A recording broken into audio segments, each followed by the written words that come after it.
and welcome here to TalkFCB and welcome back to the channel here today, guys, for the decisive second leg encounter between Manchester United and Barcelona in the Europa League, live from Old Trafford. Now, of course, the scoreline right now, it is finally poised at 2 goals apiece, and I thought the first leg was an exhilarating game, really fascinating tactical clash there between Xavi and Erik Ten Hag. But the question in this game for me is going to be, is Xavi going to correct his mistakes? Is he going to be able to bounce back from that first leg where there were some glaring errors in his selection? And now with injuries and suspensions in our team, he's got big decisions to make. He's got big obstacles to overcome. And especially today we're going to be talking about Barca's attack, because that for me is a big selection headache. Who is Xavi going to go with? And how is this game going to look on Thursday? We're going to discuss it all right here today.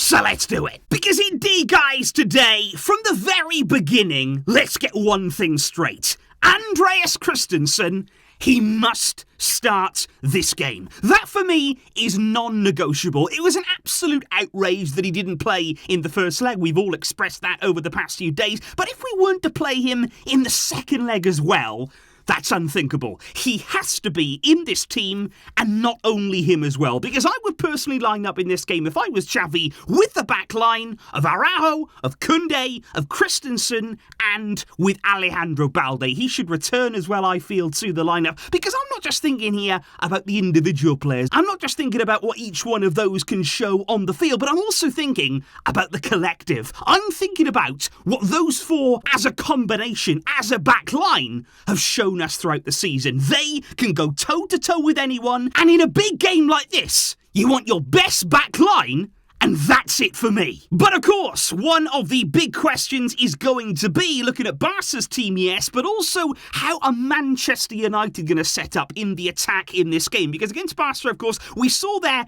a different kind of setup to what we were expecting. We actually saw Marcus Rashford playing down the middle. We saw Weghorst there, quite withdrawn actually, not really even playing as a 10, but actually slotting into their midfield. Sancho out to the left and Bruno on the right-hand side. And I thought it was interesting then that looking at Sunday's game that United had against Leicester, they did also go with a similar sort of setup. Again, Rashford was down the middle, Weghorst then was in behind him. It was actually Garnacho on the left-hand side and then Bruno on the right. But I think it was even more intriguing that Ten Hag, again, even in that game, he showed his ability to switch things up. He actually changed things there into the second half when United then were playing some incredible football. He changed it again. It was Weghorst then as the target man. Rashford went off to the left. Sancho was playing as a number 10. That was a really, really interesting tweak that we might see again. And Bruno then again off to the right-hand side. So it remains to be seen exactly what Ten Hag is going to do. But I think we have to make one thing very, very clear. And it's all about Rashford. Because for me, if he starts again down the middle here, Araujo's going to match him. We have to make sure that Araujo is following Rashford. I was absolutely stunned, guys, that in the first leg, as soon as we saw that Rashford was playing down the middle, why did we not switch Araujo? Why did we not bring him infield? Why did we leave him out at right back? That was a really strange decision. It was only then about 70 minutes of the game gone before finally Koundé went back out the right back. Araujo went to centre-back. So this time we've got to be proactive. If Rashford is down the middle, Araujo centre-back. If he's out to the left-hand side, you move Araujo out there and we allow ourselves to be flexible in our defensive setup. But as we then move into midfield for Xavi, that's where things get really, I would say, interesting and also very problematic, because Barca in this game have no Pedri and they have no Gavi. And those are enormous losses to this team. There is no way around that. It is a nightmare situation for our midfield to lose so much creativity with those two players and also all of that energy as well. It is near impossible to replace those two in our team, but that is why we may see something different. We may see a different kind of structure to what we saw in the first leg. Because I fully expect Sergio Busquets to return to the team. He actually made his comeback to the squad at the weekend against Cadiz on Sunday, but he didn't play for a single minute in that game. I think Xavi here was resting him, saving him, making sure that he had everything that he's got ready for this game, and I believe that Busquets will be back alongside him. We're definitely going to see Frenkie de Jong, and I think those two have shown right throughout 2023 so far a really good partnership in that kind of position there. When they're both a little bit more withdrawn, when they're both there as the holding midfielders, they can actually play very well as a two together, and it can help Busquets to have that element of protection. But then the big question is going to be, who joins them in their midfield there? Who can replace the likes of Pedri and Gavi? But like I say, it's almost impossible to do that, because do you play then with three? Do you just add one player in there, or do you play with four midfielders? Because I think if you're looking at sticking with four, let's look at that for a moment here. You've got Kessie, who can play then ahead of Busquets and Frenkie, and that's interesting in itself, because for most of his time at Barca so far, we've seen Kessie in that two, or actually more withdrawn. But here, you give him a bit more freedom. You actually give him that bit of license to make forward runs, to get into some of the similar situations that we saw, for instance, against Sevilla, when he made that great assist, when he was in the box, when he was disrupting play, and he was the free runner at times. That's how that could work. And then you're looking at Sergio Roberto. Do you bring him in then as a sort of false winger? Because he's not going to play on the left-hand side, much in the same way that Gavi often didn't as well in that role. But the thing with Roberto is he can be useful in between the lines. We saw it at the weekend against Cadiz. We've seen it in the past in Clásicos against Real Madrid. When you get him into certain areas there, advanced areas of the pitch, he can be effective if you use him in the right way. So if you're able to get him into that position, matching that up with Kessie, that is not Pedri and Gavi level. That is not replacing what we've lost in those players, but it is something different. It's a different threat that United will have to worry about there. It's a different way that they'll have to try and stop us in those areas. But what I want to make absolutely clear about Sergio Roberto and this game is that he does have limitations in midfield. If you're only going to play, in my opinion, with three midfielders,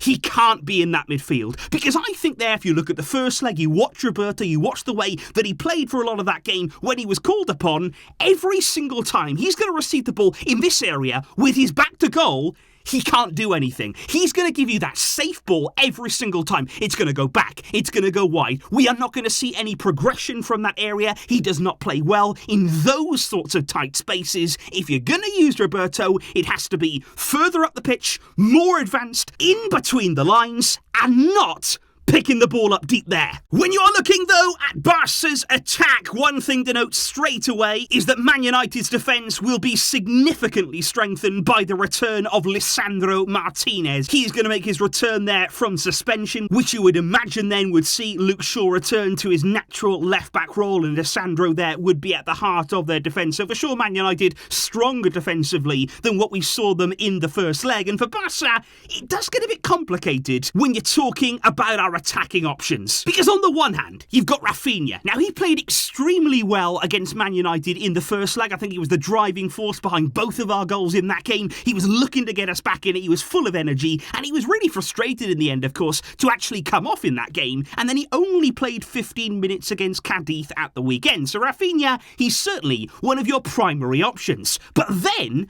you've got Ferran Torres. Now, he has launched his name into the hat for this game after his incredible performance against Cadiz. His dribbling was out of this world in that game, and he seems to have suddenly found some confidence about him. Now, if he could replicate anything like that sort of level against United, he is a player that you'd want in your team. But, and you all know what's about to come, you've got Rafinha. He is only comfortable playing on the right. For me, playing him on the left, it is not even an option. And then you've got Ferran, who's also much more comfortable on the right-hand side. He could play on the left, but I think if you do that, you're taking away from so much of his game. He is so much less confident on that side, and he would much rather be on that right side too. So for me, it can only be one. I don't think we should go into this game here with Rafinha and Ferran Torres, as much as they are both knocking on the door. They both deserve to be playing, I feel, but they're both more suited to that right side.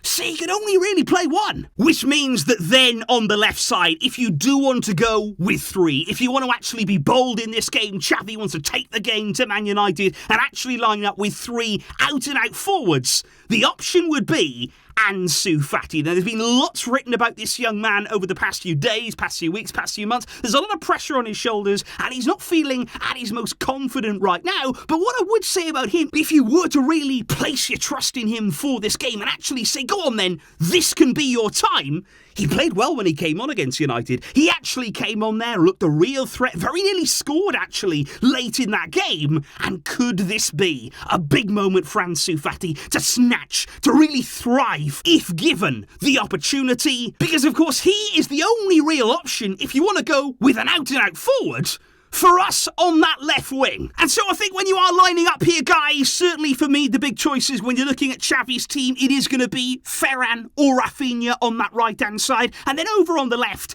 is it going to be Ansu, or are you going to go with Sergio Roberto in that kind of position there? He will, of course, come inside, like we've said. And then I think the key is Balde can definitely exploit that space, because in the first leg, I thought Wan-Bissaka was constantly getting dragged inside there. There was space opening up on the left, but I didn't feel as though Alba exploited it. I think far too option. He was playing the safe option. He was going back. He wasn't driving in to all of that room. And that left side is going to be absolutely key for Barça. That is an avenue that we can explore. That is something that we really need to target. And Xavi must, absolutely must, get his selection right in this one. Let's take this game seriously. Let's apply ourselves. Let's treat it as our priority.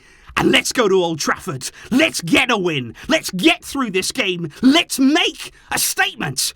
And I want to know your thoughts down below, guys. I want to know what your team would be. There are big decisions. There's going to be a lot of debate about who should be playing. But if you were Xavi heading to Old Trafford, what would your starting lineup be? And how would you set up in a massive clash like this? Please do let me know all of those thoughts in the comments down below and your expectations ahead of the big one. I will see you soon, of course, with the match preview still to come and lots more on the way ahead of this one. Thank you indeed for your great support, for all of you here today joining in. I really appreciate it, and I will be back soon. But until next time, guys, as always, Visca El Barça.